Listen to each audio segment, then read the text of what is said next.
Welcome to all of you. आज हम example solve करेंगे। इसमें आपके पास ग्रुप की डेफिनेशंस एक सेट दिया हुआ है ग्रुप जिसमें एलिमेंट्स आ रहे हैं a raised to power n की फॉर्म में। ठीक है, तो हमें ये बताना है कि this is form an infinite abelian group. तो इन्फाइनाइट एबेलियन ग्रुप बनाएगा, ये हमें प्रूव करना है विद रिस्पेक्ट टू मल्टीप्लिकेशन। तो मल्टीप्लिकेशन के अंदर हमने ये चीज़ प्रूव करनी है।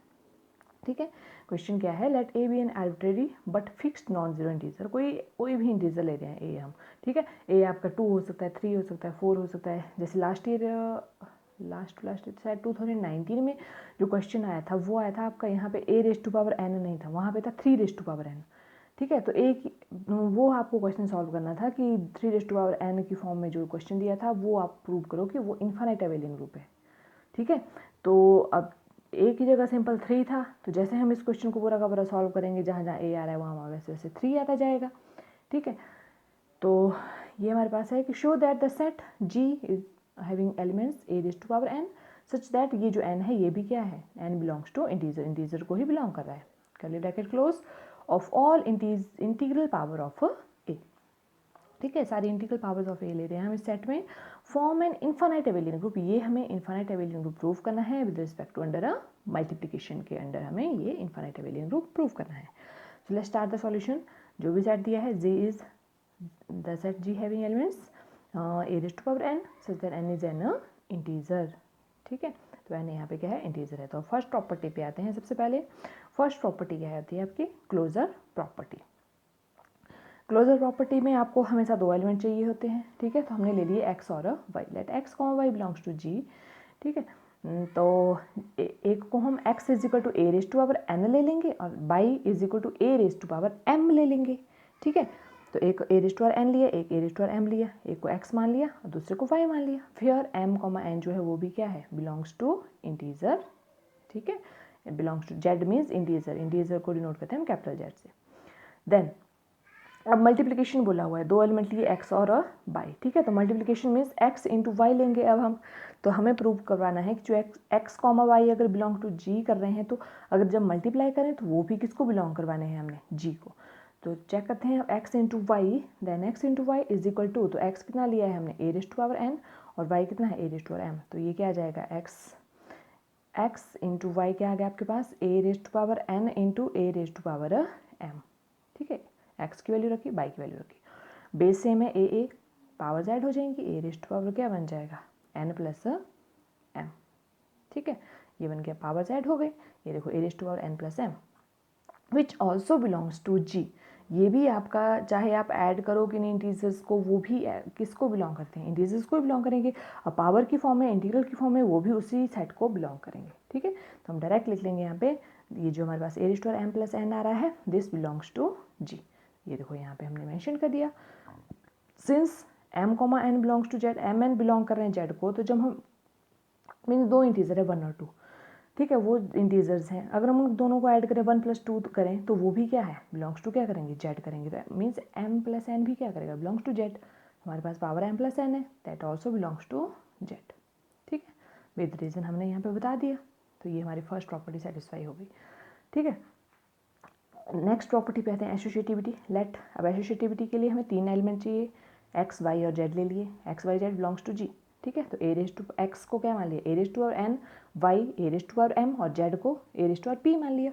ठीक है, एन एम पी की फॉर्म में मान लिए 3 integer, where n m p also belongs to Z.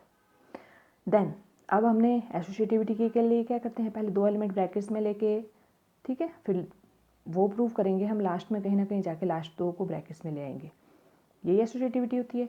यहाँ मल्टीप्लिकेशन की बात चल रही है तो यह x into y into Z चल रहा है। ठीक है, क्वेश्चन ध्यान से देखना है कि मल्टीप्लिकेशन बोला है तो मल्टीप्लाई करो। तो ये आ गया एक्स इंटू वाई, ब्रैकेट्स में ले लिए Z is equal to, simple आप एक्स वाई जेड की वैल्यू रखो। एक्स आपका A raise to power N है, by A raise to power M आ गया, और जेड की वैल्यू कितनी आ गई, A raise to power P. Simple वही फॉर्मूला, आप यहाँ पे ब्रैकेट्स में जो आपके पास टर्म्स हैं, बेस सेम पावर जेड, तो A raise to power M plus N बन गया यहाँ पे, ये जो ब्रैकेट्स में थे आपके पास, A raise to M plus N बन गया into A raise to P as it is, this is equal to, अब फिर से यहाँ पे बेस सेम है, ए है, पावर्स ऐड हो जाएंगी, तो एन प्लस एम ब्रैकेट्स में ही लेने हैं जो पहले वाले ब्रैकेट्स में चल रहे हैं, प्लस पी कर देंगे। ठीक है, which is equal to A raise to power, अब हम ब्रैकेट देखो ना, अगर आप देखो इस फॉर्म में लिख रहे हो n प्लस एम ब्रैकेट में लिखिए प्लस p, अगर आप इसको किस फॉर्म में लिख लेते हो n प्लस, अगर लास्ट दो को ब्रैकेट में लिखो कोई फ़र्क पड़ेगा नहीं पड़ता, क्योंकि एडिशन में तो कभी कोई इफेक्ट पड़ता ही नहीं है, तो हम इस फॉर्म में लिख सकते हैं। तो बस हमने वही किया, क्योंकि हमें जो है लास्ट दो कहीं ना कहीं रिजल्ट पे हमने ऐसे पहुंचना है कि लास्ट दो ब्रैकेट्स में लाने हैं, तो इसलिए हम यहाँ पे इस पे काम कर रहे हैं कि हम लास्ट जो दो एलिमेंट हैं यहाँ पे इनको ब्रैकेट्स में लेंगे। जैसे ये n प्लस एम था ब्रैकेट्स में, अब हमने नेक्स्ट स्टेप में इस फॉर्म में लिख दिया कि m प्लस पी को ले लिया ब्रैकेट्स में, n को आप पहले ले लो, n plus bracket m plus p. Since addition जो होती है एसोसिएटिव होती है इन जेड, ठीक है, दिस इज इक्वल टू, अब फिर से आप जैसे आपने इनको कंबाइन किया था वैसे अब तोड़ के लिखना है। जैसे n है और ब्रैकेट्स वाला m प्लस पी है, इनको सेपरेट कर दो, ए raise to power n into A raise to power m plus P. आप फिर से देखो इनको बेस सेम फिर से करोगे तो वही आएगा, पावर्स ऐड होके वही रिजल्ट आएगा प्रीवियस, है ना। तो आप इनको इस फॉर्म में लिख सकते हो, A raise to power n into A raise to power m plus P, ठीक है।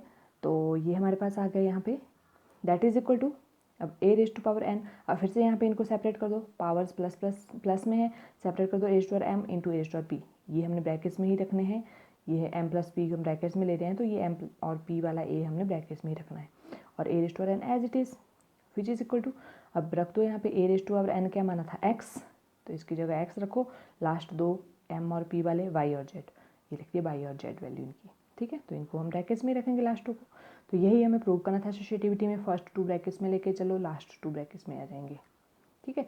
ये आपके पास रिजल्ट आ गया, x into y brackets z equal to x bracket start x y into z bracket close. तो हम बोल देंगे therefore associativity hold in capital G। Next आते हैं अब कॉम्यूटेटिविटी में, ठीक है। अब लोग कॉम्यूटेटिविटी में आ गए, दूसरी अभी और प्रॉपर्टीज़ भी हैं वो भी हमें सेटिस्फाई कराएंगे, आइडेंटिटी और इनवर्स। कॉम्यूटेटिविटी भी बहुत सिंपल होती है, तो हमने पहले कॉम्यूटेटिविटी ही ले लेनी है, ठीक है। अबेलियन ग्रुप के लिए हमें कॉम्यूटेटिव प्रॉपर्टी सेटिस्फाई करवानी होती है, तो हम पहले करवा देते हैं, ठीक है। कॉम्यूटेटिविटी में हमें दो एलिमेंट चाहिए होते हैं, एक्स और वाई, ले लिए हमने x comma Y belongs to g. Then अब कॉम्यूटेटिव में एक्स इंटू वाई किसके बराबर लाना है हमने, वाई इंटू एक्स, इस यही होती है commutative property, x into y लिखो वो किसके बराबर आता है, वाई एक्स के बराबर। तो चलो स्टार्ट करते हैं एक्स वाई से, x y is equal to x हमने जैसे हम स्टार्टिंग से लेते चले हैं ए एन ले लिया और वाई ए एम ले लिया, ठीक है। दैट इज इक्वल टू, फिर से बेस से में पावर्स ऐड कर दो, ए raise to n plus m आ जाएगा, which is equal to n plus m को आप उल्टा भी लिख सकते हो, m plus n, one plus two लिखो, टू प्लस वन लिखो, देखो एक ही बात है ना, ठीक है। तो हम वही यहाँ पे जनरल बता रहे हैं एम प्लस एन के लिए भी, तो ये हमने इनको उल्टा कर दिया, क्योंकि हमें एक्स वाई से हमें वाई एक्स की तरफ जाना है, ये चीज़ ध्यान रखो। आप वाई एक्स की तरफ कब पहुँचोगे, जब वाई एम आपका y means y a raise to power m आपका पहले आएगा, ये चीज़ ध्यान रखो, ठीक है। तो ये आ गया a raise to power M, और फिर अब इनको सेपरेट कर दो, ए रेज टू पावर एन, ठीक है। यहाँ पावर्स ऐड हो रही हैं, फिर से आप मल्टीप्लिकेशन में ले जाओ, बेस सेम आप पावर्स ऐड करके फिर से देखो ये रिजल्ट मिलेगा, आप चेक कर लो। तो ये आ गया a raise to power m into A raise to power n, इनको लिख सकते हैं हम ऐसे, which is equal to A raise to power m क्या आता है वाई, ए एन क्या आता है एक्स। सिंपल, आपकी कॉम्यूटेटिविटी हो गई प्रूफ, ठीक है। यहाँ पे आप मेंशन कर दो ये एम और एन हमने आगे पीछे लिखे, क्योंकि since z is commutative under addition, ठीक है, कॉम्यूटेटिव होता है तभी हमने ये चीज़ लिखी। और लास्ट में लिख लो x y is equal to y x आ गया हमारे पास, फॉर ऑल जो एक्स और वाई है that all belongs to G, therefore commutative law holds in G. तो हमारी तीन प्रॉपर्टीज जो है सेटिस्फाई हो गई। अब आते हैं अब हम फोर्थ प्रॉपर्टी पे, आइडेंटिटी पे, ठीक है। Since zero belongs to z, zero belongs कर रहा है जेड को, जीरो इंटीजर है ना, सो अगर a raise to power zero करें हम, something raise to power zero क्या आता है, one is equal to one आएगा, ठीक है। तो वन भी क्या है, बिलोंग्स टू जेड, वन भी इंटीजर है, one also belongs to z. तो हम यहाँ से डायरेक्ट क्या लिख सकते हैं, एक्स इंटू वन करें, ठीक है। तो ये क्या आ जाएगा, x into one is equal to, x क्या रख रहे हैं हम शुरू से ही, एक्स की वैल्यू क्या रख रहे हैं, एक्स क्या मान के चल रहे हैं स्टार्टिंग से ही, a raise to power n, तो ये आ गया a raise to power n into one, ठीक है, which is equal to A raise to power n ही आएगा, which is equal to A raise to power n overall क्या आ गया आपके पास, x, for all x belongs to G. तो हम यहाँ पे क्या बोल देंगे कि इस वन का, वन यहाँ पे आइडेंटिटी एलिमेंट एग्जिस्ट कर रहा है, इस वन का यहाँ पे जो दूसरा एलिमेंट ले रहे हैं एक्स, उस पर कोई इफेक्ट नहीं पड़ रहा है, हमारे पास वही एक्स से लेके चल रहे हैं, एक्स पे ही पहुँच रहे हैं, ठीक है। तो हम बोल देंगे therefore one is the identity element of G. तो हमारा जो वन है वो यहाँ पे इस केस में क्या आएगा, आइडेंटिटी एलिमेंट, वैसे भी अंडर मल्टीप्लिकेशन की बात चल रही है तो मल्टीप्लिकेशन में मैंने स्टार्टिंग में बता दिया था कि 1 आपका हमेशा जो है क्या आता है, आइडेंटिटी एलिमेंट आता है अंडर मल्टीप्लिकेशन, और जब एडिशन की बात करते हैं तो उस केस में 0 आता है। ठीक है, तो ये आ गया। एग्जिस्टेंस ऑफ इनवर्स पे आते हैं फिफ्थ प्रॉपर्टी पे। Let x is equal to a⁴n belongs to g, ये हम स्टार्टिंग से लेते चले हैं, ये फिर से ले लेंगे, where n is an integer. ठीक है, then minus n is also integer. अगर आपका मान लीजिए 1 इंटीजर है तो -1 भी तो इंटीजर होता है, माइनस प्लस सारे नंबर्स इंक्लूडिंग 0 इंटीजर कहलाते हैं। हम बोल सकते हैं -n भी इंटीजर है। Therefore y is equal to, हमने क्या ले लिया इस केस में, a⁻n, that also belongs to g। Now x y लेके चलेंगे, एक्स की वैल्यू रखो a⁻n और y की कितनी है a⁻n, ये a⁻n x वैल्यू और y की value a⁻n, which is equal to, फिर से base same power z a⁻n plus और ये माइनस का n, ऐड कर दो दोनों पावर्स को। ठीक है, तो एक n प्लस का एक माइनस का कैंसिल होकर क्या आ गया 0, a⁻0 क्या आ गया 1। ठीक है, जैसे एक्स वाई की वैल्यू हमारे पास 1 आ रही है, वैसे ही आप सिमिलरली करके डायरेक्टली लिख दो वाई एक्स भी आपका 1 ही आएगा, चाहे आप चेक कर लेना। ठीक है, तो डायरेक्ट लिख सकते हैं हम y x is also equal to 1। तो दोनों आपके पास एक्स वाई भी 1 आ रहा है, वाई एक्स भी 1 आ रहा है, तो यहाँ से हम क्या लिख सकते हैं, therefore x y is equal to 1 that is equal to y x. यही आपका इन्वर्स एग्जिस्ट करता है कि हम दो एलिमेंट लेते हैं ए और बी, तो उनको अगर हम वहाँ पे ऑपरेशन अप्लाई करते हैं, यहाँ जैसे मल्टीप्लिकेशन बोला है हम मल्टीप्लाई करें तो हमें आइडेंटिटी एलिमेंट मिलता है, that is equal to v into a करें तो वही सेम ही रहता है। तो आइडेंटिटी ई एलिमेंट इस केस में 1 है, मीन्स आपके पास ई की जगह कितना आ रहा है 1, और ए और बी हम दो एलिमेंट लेते हैं एक्स और वाई की फॉर्म में। ठीक है, ए और बी की जगह इस टाइम एक्स और वाई लेते हैं, सिंपल। तो यही आपकी एग्जिस्टेंस ऑफ इनवर्स प्रॉपर्टी होती है। ठीक है, तो ये हम बोल देंगे यहाँ से, ये रिजल्ट प्रूफ हो रहा है हमारे पास कि हम दो एलिमेंट ले रहे हैं, उन पे हम मल्टीप्लिकेशन लगा रहे हैं तो हमें आइडेंटिटी मिल रहा है 1। ठीक है, तो ये आपका एग्जिस्टेंस ऑफ इनवर्स कहलाता है। तो यहाँ पे अगर हम जो x है उसकी बात करें, उसका इन्वर्स क्या कहलाएगा, x inverse is equal to y। तो x का इन्वर्स क्या आ जाएगा, y belongs to g। Since there are infinitely many integers so g contains infinitely many elements. अब इंटीजर्स आपके इनफाइनाइट होते हैं, दैट मीन्स जो g है, जो सेट g दिया था आपके पास, उसमें भी इनफाइनाइट एलिमेंट्स ही आएंगे।